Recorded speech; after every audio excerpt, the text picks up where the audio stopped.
Stories don't define you. How you tell them will. Hi, I'm Sarah Elkins, your host and chief story maker of Elkins Consulting. When we share stories, whether in our personal or business lives, how we share them makes a difference in how we remember them and in how we're perceived by the people we're sharing them with. When you're listening to this podcast, I encourage you to listen and consider your own related stories. To listen and think about which stories in your life might have impacted you in a similar way. And think about how you share those stories and the messages they carry for you and for the people who are hearing them. Well, by way of another wonderful introduction from my friend Annette Taylor, I am sitting here visiting with Alana Sheeran, who is making a movie called Listen Closely. And once I checked out the website about that movie, I absolutely had to invite her to join me on Your Stories Don't Define You, How You Tell Them Will. Thank you for joining me, Alana. Thank you for having me. It's such a pleasure to be here talking with you. Well, I have to tell you that part of why I was so intrigued by the movie and so touched by the clips that I saw on the website is that at the very beginning of the pandemic in late March, I offered active listening webinars for free. And I did it 3 times and they were very well attended. One of them had 30 people join and it was kind of random. I didn't even know who was joining at any given time. I didn't have the forethought to collect email addresses and do all the right things as a self-employed person. I didn't do any of that. But those webinars were really eye-opening for me in terms of what people thought listening really was. Mm-hmm. And so I was intrigued by your movie and really eager to learn more about it and to help in some way. So now I'm super excited to talk to you about it. So thank you for joining me. Oh, thank you. I'm excited to talk with you about it too. So the first question I always ask my guests in order to give our listeners some context for what they're going to hear later on in the conversation is I would love for you to share something about yourself that most people probably wouldn't know. People who know you now that don't know this about you or are unlikely to know this about you. Well, I think I'll share 2 little things that are related. And one thing a lot of people do know, but the other is the second piece of it that they don't, which is that when I was in my early 20s, I grew up in Canada and I went to the Yukon Territory, up to Dawson City, Yukon, to be a can-can dancer in a casino up there. And once I was there, I fell in love with the North. And so the next year I went back and I lived in a little trailer with an outhouse that was plugged up to, or was connected to somebody's garden hose. And that's how I would shower. And I would go out and forage for morel mushrooms. And this is outside of Calgary? No, this is outside. This is north. This is beside Alaska. Oh, wow. Okay. So it's up north. It's northern Canada. It was a little town of 2,000 people, but it gets about 50 or 60,000 tourists through every year. It's a gold rush town. Oh. So yeah. So in my 20s, I lived in a trailer with an outhouse in the Yukon. Oh my gosh, that's amazing. All I can imagine is the gigantic mosquitoes that you would encounter in that kind of place. Yeah, I don't remember the mosquitoes. There are a lot of things I remember, but I don't honestly remember the mosquitoes. So now I'm curious. You lived alone in this little trailer, right? I did. For how many months?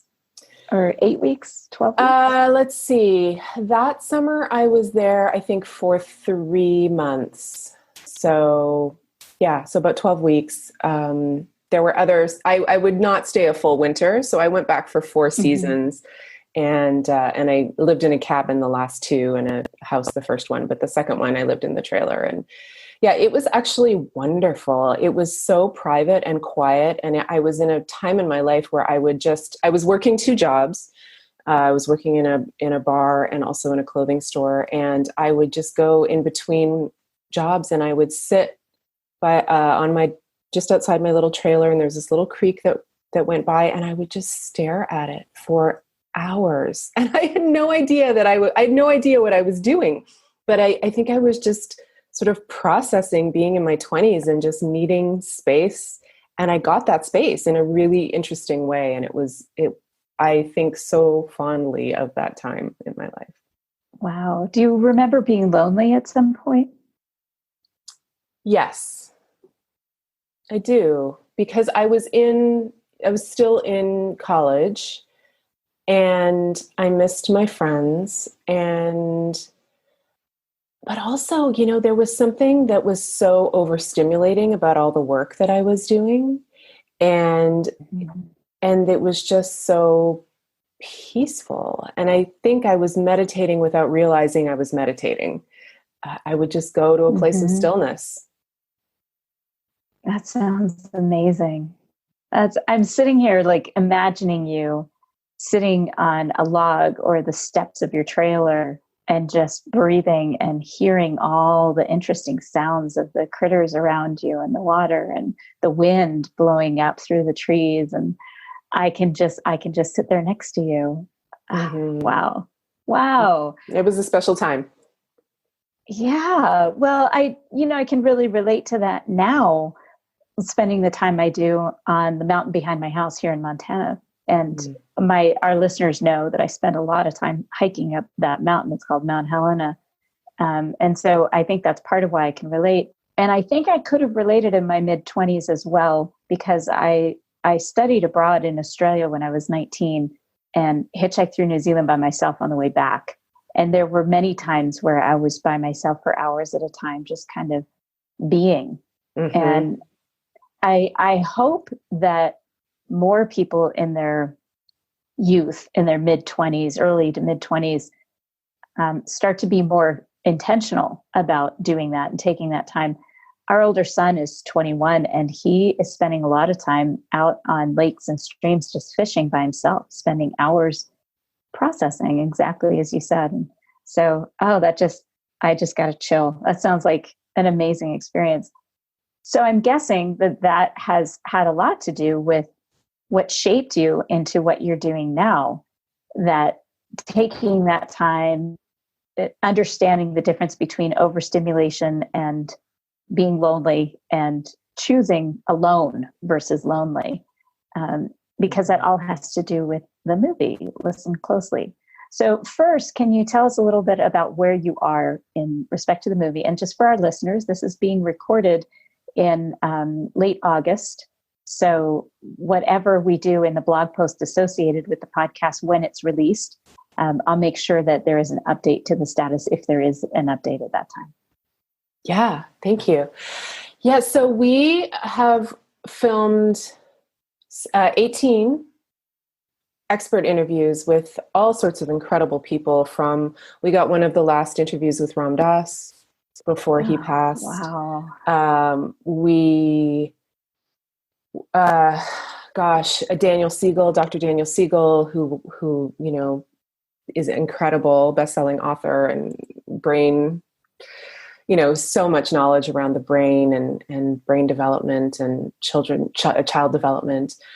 Gay and Katie Hendricks. We interviewed a police chief in Texas, Chief Mac Tristan. We interviewed another professor at UCLA in Chicano and African American Studies, Gay Teresa Johnson, who's incredible. She's written books on things like the way music is used by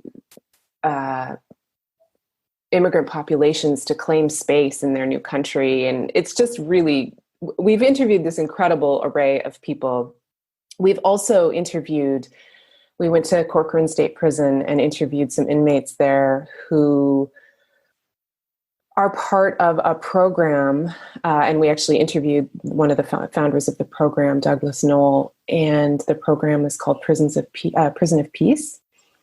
And he's written a wonderful book about it. And these men talked about how their lives have changed through learning to listen to both themselves and to other people, and that they're in the most horrible place, truly one of the most horrible places you could be, a maximum security prison. And for the first time, they have actual friends in there, and they have changed their relationships with people on the outside. And so anyway, we've done all these wonderful interviews. And we are in the process right now of raising more funds and figuring out how to finish filming in the time of COVID-19. So that's where we are. Wow. Wow. So I'm guessing that means you don't really have a timeline because you're still strategizing to finish. What do you still need to do? Well, for filming, for production, we have some story to film. So we have all these wonderful interviews and tons of fantastic information. And the original plan was a little derailed by the pandemic. So trying to figure out how we can film, or how we can sort of modify the original plan to film sort of the heart of the film, which is really about real people. I mean, we have real people who've changed their lives, but sort of more in depth, people who've changed their lives. And one of the things that I'm really focusing on is sort of two sides of the same coin. One is, how do we use listening to develop a healthy brain, to develop a healthy whole human? And on the other side of the coin is, as adults, when things have gone wrong in a marriage or in a life where someone has made choices that have landed them in a, position they don't want to be in, whether that's prison or not, how do we use listening to rewire the brain, to give ourselves a fresh start and to really allow ourselves to change as human beings? So it sounds like you're involving some concepts of neuroscience in terms of shifting neural pathways. And it sounds like what you're trying to do for to finish it is to integrate those amazing interviews about the what listening is and why it works, and integrate it into an application side of this is an example of how it works, and this is why it works, and demonstrating it in real relationships and how things have shifted for those people. Yes. And why it matters. Yeah. Why it matters to people's hearts as opposed to people's minds. Right. Well, I just posted a storytelling tip last week that the most effective storytellers are really good listeners. Mm-hmm. And that you have to be a good listener and observer in order to tell really meaningful, effective stories. So I can see the application immediately, of course. So this makes me curious, especially given the original part of our conversation about being alone without being lonely, because I really see a very strong connection there between when you said listening to yourself, being a better listener for yourself, because I think of that as the greatest act of love is to listen. And so listening to yourself is giving love to yourself, which I think is a real issue with the populations that you were first describing to me. Mm-hmm. So where was it that you suddenly had that light bulb go, this is important and I need to find a way to share these concepts? Listening has always been important to me. I'm a natural listener, I think, because I was a pretty shy kid. So I would always sort of listen rather than engage unless I was really comfortable. And everything I've done in my life, I've always ended up in a position where I'm a listener, whether that's as a bartender or a Pilates teacher or an actor. Mm-hmm. But what really, really triggered it for me, and I went back to school and got a master's in clinical and community psychology. So, I have formal training in listening as well. And I've used it in my own life. My marriage fell apart early on and we rebuilt it. Raising a child, she was born just after I finished my master's degree. So of course my brain was full of attachment theory and all of that. And I can see the effects in my own life. But what really, really triggered it was actually the 2016 election. And it was because I feel on such a deep level, and I'm sure that there are many of your listeners who feel the same thing, is that we've really stopped listening to each other.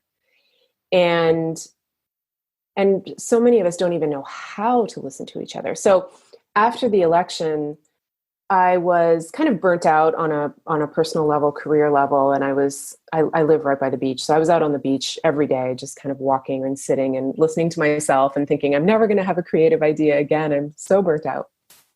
And I had just seen, and I think it was Ezra Klein who made the video, but it was about Hillary Clinton. And it was about how he was trying to figure out why people who had worked with her and had known her just loved her and were hugely loyal to her. And yet on the campaign trail, she came across as very cold. And one of the things people kept saying to him was, she's a wonderful listener. She's a wonderful listener. She makes you feel heard. And he just dismissed it and dismissed it and dismissed it until finally he realized this seems to be the key. So what it came down to was that she is someone who is a wonderful listener, makes people feel heard. And as you said, one of the greatest acts of love is actually to listen to someone. And that's one of the quotes that we have in our teaser video is, being heard is so close to being loved that most people can't tell the difference. And so in the video, he was talking about how the campaign trail is set up for oratory, right? It's set up for speaking. It's set up for a typically male skill set. And that was not her skill set necessarily. Her skill set was really one-on-one and listening. And so it just got me thinking. And again, it's been important to me in my life, but I just thought, gosh, I have seen listening change lives and save marriages and make such a difference. And I think I need to try and make this a creative project. I think I just need to do this. And kind of sat on it for a while. And then my husband does something similar to you in certain ways. He facilitates workshops, selling skills, communication skills, negotiation skills. And so I talked to him about it and he said, oh yeah, I talk about listening all the time. And I'd never thought of that. And so he got excited about it. And then I told a couple of friends and they got excited about it. And so that was it. I was just kind of off and running at that point. And I've been on the other side of the camera and I've produced theater and directed theater, but it's my first documentary. So it's definitely been a learning curve. Oh, yes. That's a completely different thing. Yes. So thankfully, I've recently brought on a wonderful producer. I have a fantastic director of photography, and I've brought on a wonderful producer who has some great experience. But so I'm not doing it all on my own, but it's been really fascinating process to learn more about. Wow.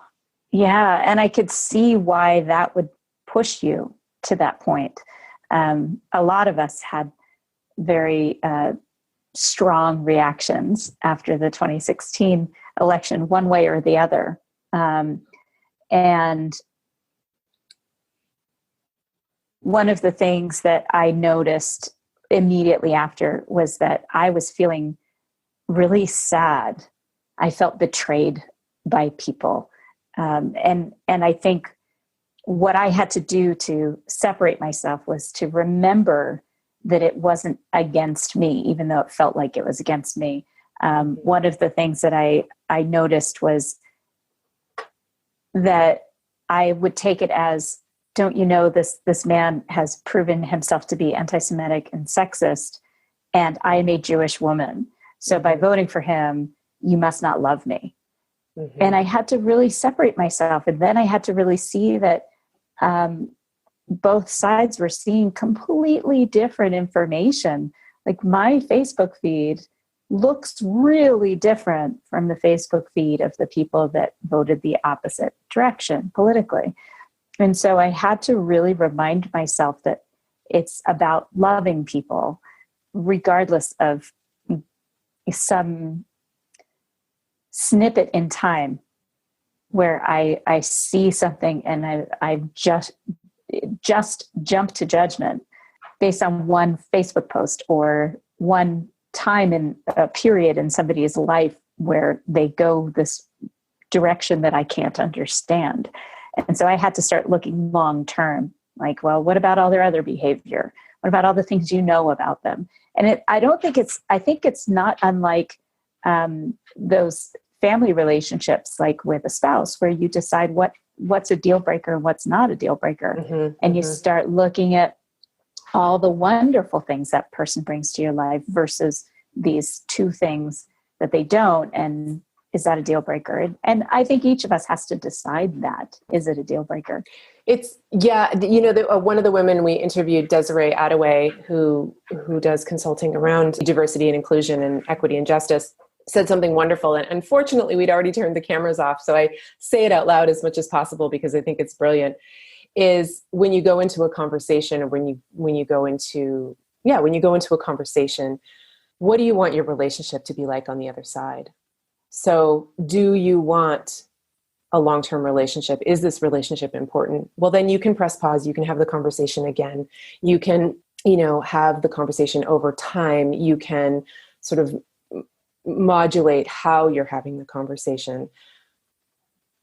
And so, like you just said, each of us needs to decide for ourselves as we enter into these difficult conversations, what do we want the relationship to look like on the other side?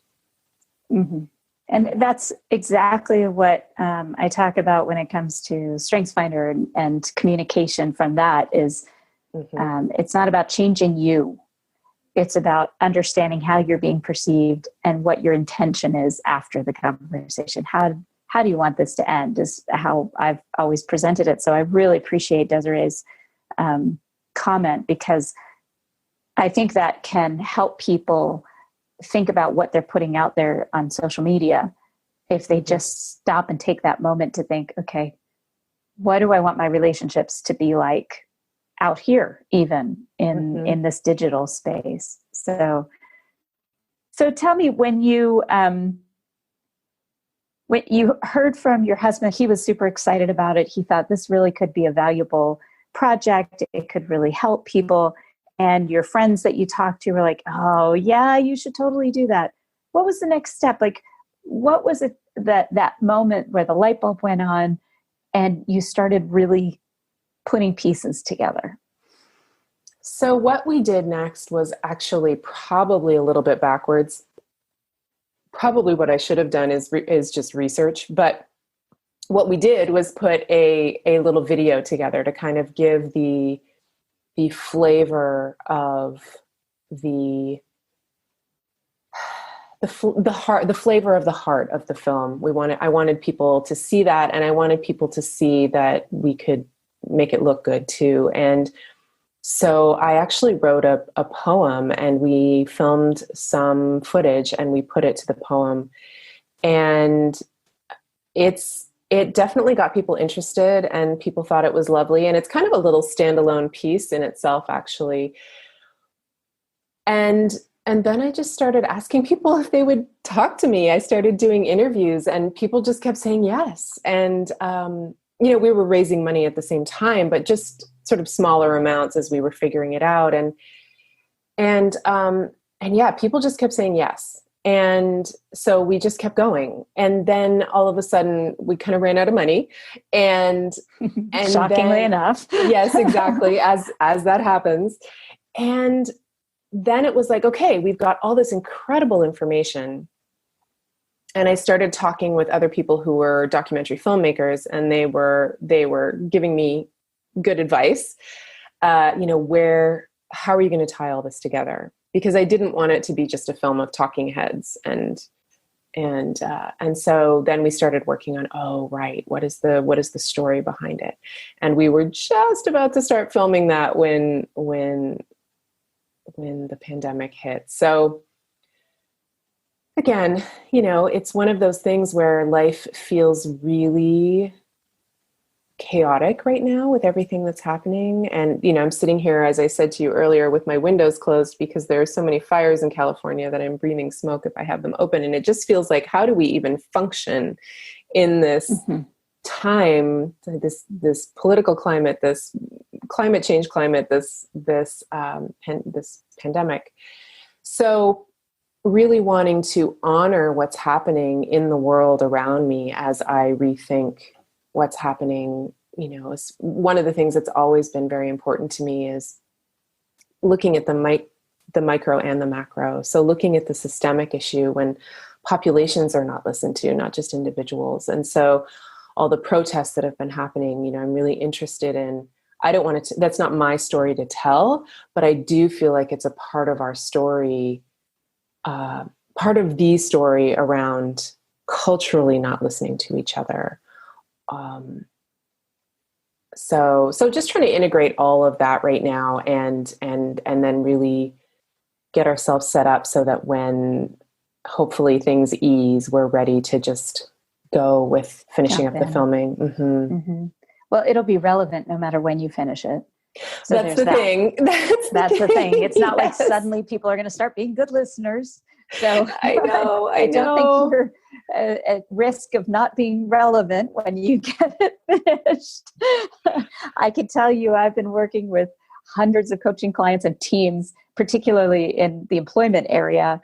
Mm-hmm. And that's not going to go away anytime soon, the need for this kind of work.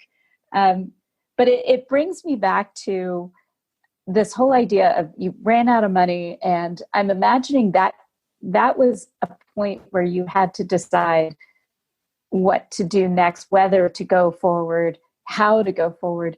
Was there a time where you were discouraged, where you thought, maybe this isn't right, or was it always like, no, this is so important that you were driven to just make it happen no matter what it took? Gosh, yeah, there have been times where I've been discouraged, of course. I mean, it's a huge project. And I think if I'd gone kind of quote unquote the right way, I probably would never have gotten anything on camera, because I think I would have gotten really discouraged. But because I just leapt into it and we have this incredible footage, even on the days where I'm discouraged, there is this deep knowing that the world needs this information in some capacity. And also because I feel like there's a listening revolution happening. I feel like it's something that people are waking up to. I see people talking about it on Facebook. You know, there are wonderful organizations who are attempting to get Democrats and Republicans to listen to each other. There are all sorts of things happening out there in the world. And so I feel like this is a piece of it, and it just needs to happen. And I also feel, and this might sound a little wild, but I don't know if you've read Big Magic, but she talks about a story in Big Magic where she was writing a novel and ended up talking with someone else, another author that she didn't know, and the other author was writing almost exactly the same story. And it was this very specific, very random story. And the conclusion she came to was that it sort of, quote unquote, the universe had handed her an idea and she'd started on it and then put it down and then it handed it to someone else. And I really feel like this film was handed to me to shepherd into the world. And I think if I ever put it down, I would be so heartbroken if someone else picked it up. And that's not to say that there shouldn't be another film about listening. There actually one just came out, and I haven't seen it yet, but I'm really excited about it. I think it's called Listen Courageously. Oh, I don't remember. Anyway, it's a very different film, but I just feel excited that people are starting to really bring this up more into the collective consciousness. But yeah, absolutely. There are days where I'm like, this is ridiculous. This is way too hard. I don't know if I can do it. And I also say, like marriage and parenting, the sort of the most rewarding things, the things that are the most worth doing in my life are the things that are the hardest. And so that's what keeps me going. You know, I wouldn't give up on my marriage. I wouldn't give up on my child. I'm not going to give up on this. Yeah. Well, there are a couple of things that I pulled from that. And one for our listeners is jumping in and not doing it the way you're supposed to do it is often the only way to keep yourself motivated and to do it your way. And I was going to say that doing that short film with the poem first was, it solved so many problems right up front. like having something to show people that you wanted to interview, especially the more famous people that would have been difficult to get a hold of. Mm-hmm. You had something that they could see, that they could touch and feel and know that you were serious about it. And they could sense your heart in it and why you're doing it. And that's a story right there. And when you tell a story so powerfully from your heart like that, you're going to develop the advocates you need to make it happen. And yes. That is something I talk about a lot in my work with as a storytelling coach, is that when you start from the story, then everything can fall into place. Mm-hmm. And I believe that strongly. It's how I've lived my life, all of my life. So I really appreciate hearing that. The other thing that struck me was you had all this material from people that you trusted and believed and had incredible had incredible value in those interviews you had already done. So I'm guessing you had a sense of responsibility to them as well, mm-hmm. that you had to use this amazing material that you had collected. Absolutely. Absolutely. And, there's still, my producer keeps kind of pushing me like, are you sure this isn't a 6-part series? Or, is it a single documentary? Is it a web series? There are still ways of getting it out there that aren't necessarily a feature-length documentary. I'm very attached to the feature-length documentary idea, but also mm-hmm. open to, especially in this time, how do we get the information out in the most helpful way? So, that's part of where we're at right now, is really getting clear on that. Were there any interviews in particular that when you think of this movie, that one pops into your head? And I ask that because when you talked about, was it Gay Teresa Johnson? Mm-hmm. Johnson, you kind of lit up in a different way. And I'm assuming it's because there's something about music in it, and you obviously have a connection to music, dance, theater. But I'm guessing that there were multiple that pop into your head, but what's one that when you think about the filming, for some reason, that's the image, you see that person sitting, you hear their voice in your head? Gosh, there are so many wonderful interviews. And Gay Johnson is definitely one of them, and Desiree, but funnily enough, what's really coming to me right now is interviewing Chief Tristan in Texas. And he is a firm believer in servant leadership and problem-oriented policing. And I know policing is such a hot topic right now. But sitting with him and we asked him a few questions, and then he literally talked for an hour and a half straight. Like, it was there was so much information coming out of him. His, almost 30 years of experience, I think 25 years of experience as a police officer and as a chief, and just watching him remember things that brought him to tears, and just the vulnerability of that. And the, I don't know why there was something so open about someone that wouldn't necessarily be open in front of a camera. And then the other piece of that comes up for me is the men at Corcoran that we interviewed, and just, one of them sat down in front of me and said, I wasn't going to do this. I'm a very private person. But if I can say something that keeps one person out of prison, I said, this place is so horrible. If I can say or do anything that helps one person change their mind and not make the mistakes that I made, that's why I'm here. And I just even now it just gives me chills, right? I got them too, as you were telling that. And I wonder if it's partly because it was unexpected.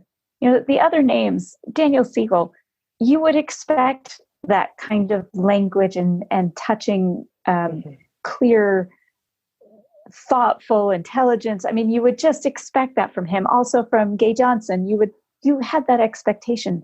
But I'm guessing you went into those conversations either without expectation or with different expectation.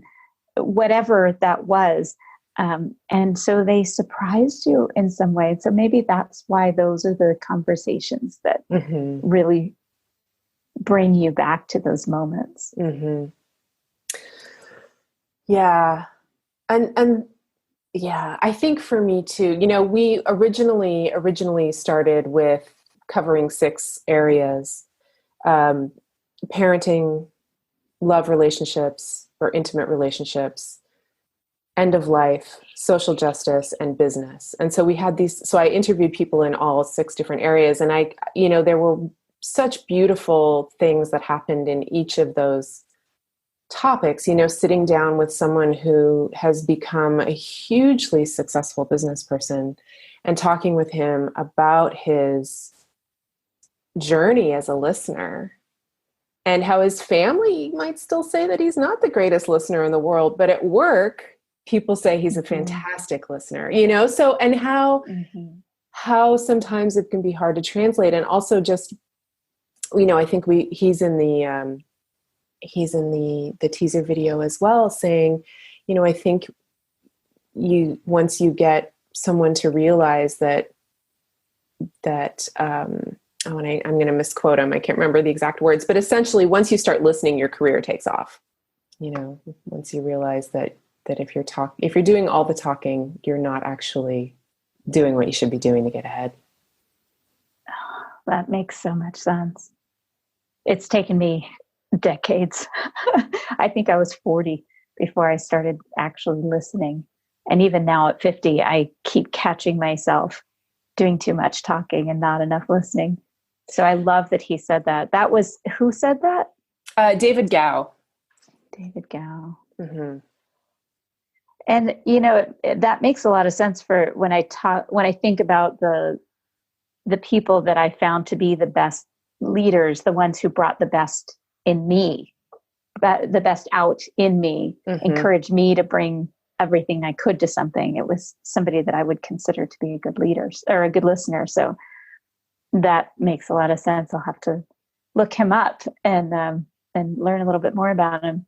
So as you think about the film and your relationship with it, you've told me the story of listening to Chief Tristan speak and the Prisons of Peace program. Prisons or prisoners?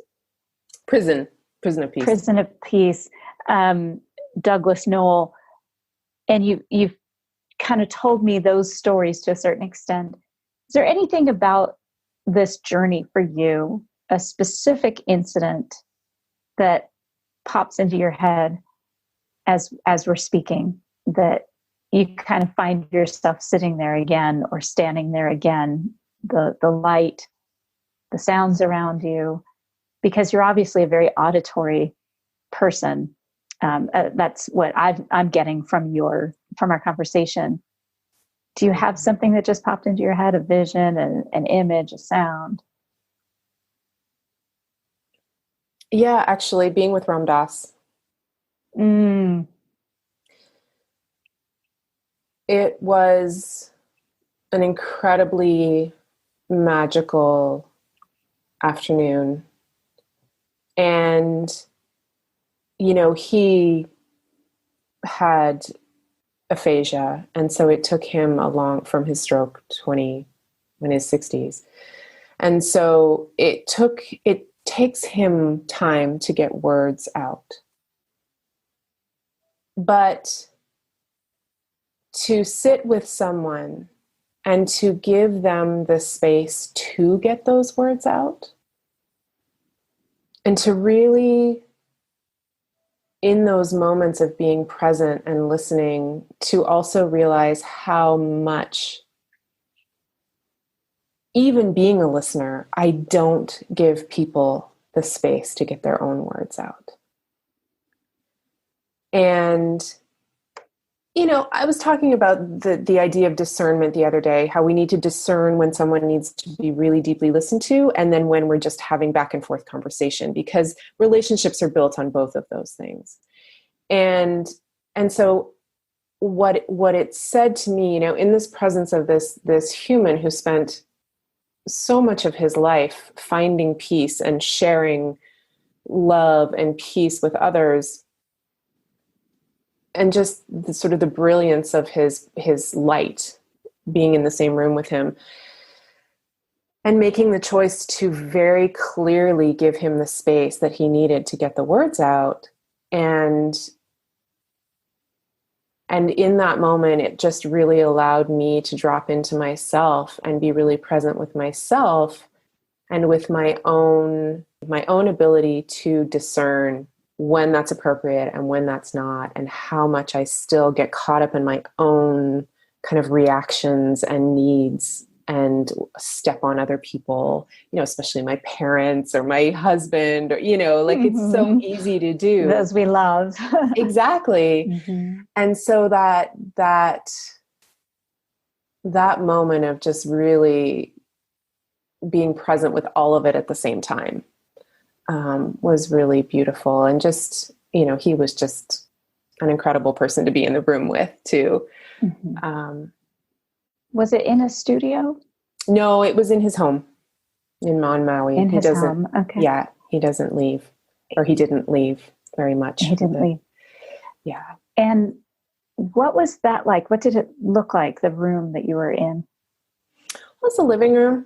It was a living room. It just, he had a large altar with all of his people on it.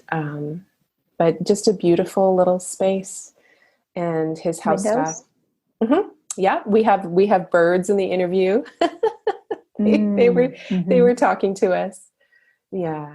It was just a really lovely moment. And then, my director of photography, had a relationship with Ram Dass. And that's one of the main reasons that we got there. And, so we were invited back for a kirtan later that night, and that was really lovely too. Mm-hmm. So lots of Was people. it in the same room? Yeah, and Jack Kornfeld was there, and just all sorts of wonderful kind of luminaries and regular folks. So it was really special. Well, that sounds pretty amazing, and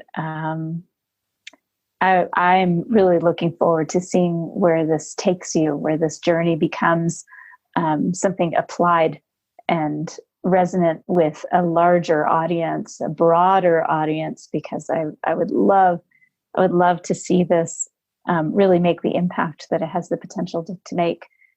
So as we wrap this up, what would you want listeners to take away from our conversation? How would they get in touch with you? What are the things that you would want them to do? What's the call to action for our listeners at this point, besides better listeners? And I said that because one of the things that you brought up when you talked about Ram Dass aphasia and giving him that space is that I often struggle with that because I see the discomfort and I kind of want to help.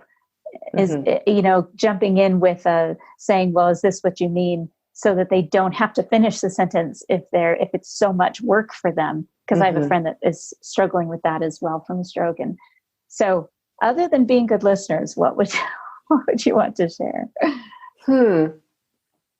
I think it's really,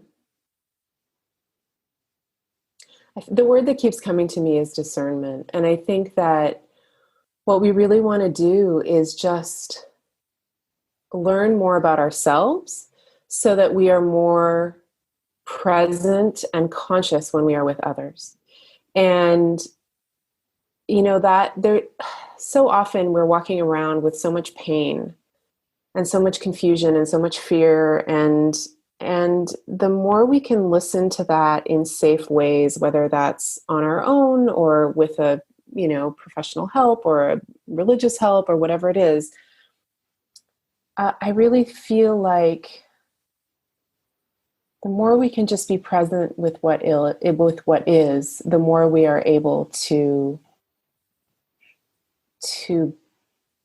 listen to what's next. Like if I'm present with what I'm feeling in this moment, I am much more able to discern what I need to do next in order to be okay. And if I am present with my child in a moment of pain or confusion, I am much more able to listen to what she might need next. And so I really feel like presence is probably the sort of the thing that the biggest gift. And that presence allows us to listen, to be better listeners. And I think that's really, if we can just take a breath before we speak, I had a teacher in theater school, sorry, not theater school. I did go to theater school, but in my master's degree, who said, you're not responsible for your first reaction when something happens, that first thought that pops into your head. But you are responsible for every subsequent thought and every action. And so to me, that gives us a little bit of grace, where I have an unkind thought, I have a racist thought, I have I hate this person because they've said this political thing thought. We're allowed to have those reactions. They're based on so many deep physical, psychological, could be trauma, could be anything, right? But if we take that breath, if we take that pause and go, God, that's a really uncomfortable thought or feeling or reaction that I just had. That's not who I am. What's my next thought? And then what's my next thought? And then what's my action? It just gives us that little bit of grace and that little bit of space within ourselves to be better listeners, to be more present. And it's not easy. It takes conscious effort and some work and practice. Excellent. Yes, it does. Definitely. Well, that is a wonderful wrap up right there. It's so meaningful and actionable. It should be relatively simple to start thinking in those lines. So it's not something that is really hard work to get started. It's hard work once you decide to make it a consistent practice. But a simple action to start, I think, is the way that people will actually make that shift. Yes. And it really is simple. I mean, it's all very simple. It's just not necessarily easy. Right. Alana, this has been such a pleasure. And I'm sure our listeners will want to look up the movie, the trailer, and I will have links to connect with Alana. Are you on LinkedIn? I am on LinkedIn. I'm not super active there, but I am definitely on LinkedIn. Yes. Okay. Well, I'll have Alana's LinkedIn link so you can connect with her there. I will also have a link to the Listen Closely film website. And on that website, I think there's a place that people can contribute if they want to participate in the finishing up of this outstanding idea and project. Absolutely. And I just want to say that we are fiscally sponsored by a 501c3. And so all donations are fully tax deductible to the extent that you can, the extent of the law, and that we have some wonderful perks for people who donate too. Oh, excellent. That is good to hear. People like that. Yes. Even if it's just a pen. People just like to feel like there's some gratitude there. I contributed and I got this wonderful pen. Sometimes I used to do that when the public radio stuff would come up on the radio, and I'd call just because I wanted to have the t-shirt or the hat and to say, I'm contributing to public radio. But Alana, thank you so much. This has been an absolute pleasure. Thank you, Sarah. It really has been wonderful. Thank you for listening to Your Stories Don't Define You, How You Tell Them Will. If you're planning an event or company retreat and want to bring in a memorable, entertaining, and highly practical speaker as your keynote speaker or workshop facilitator, please visit us at elkinsconsulting.com to learn how we can help and provide a memorable keynote or breakout session. Thank you. I look forward to hearing from you.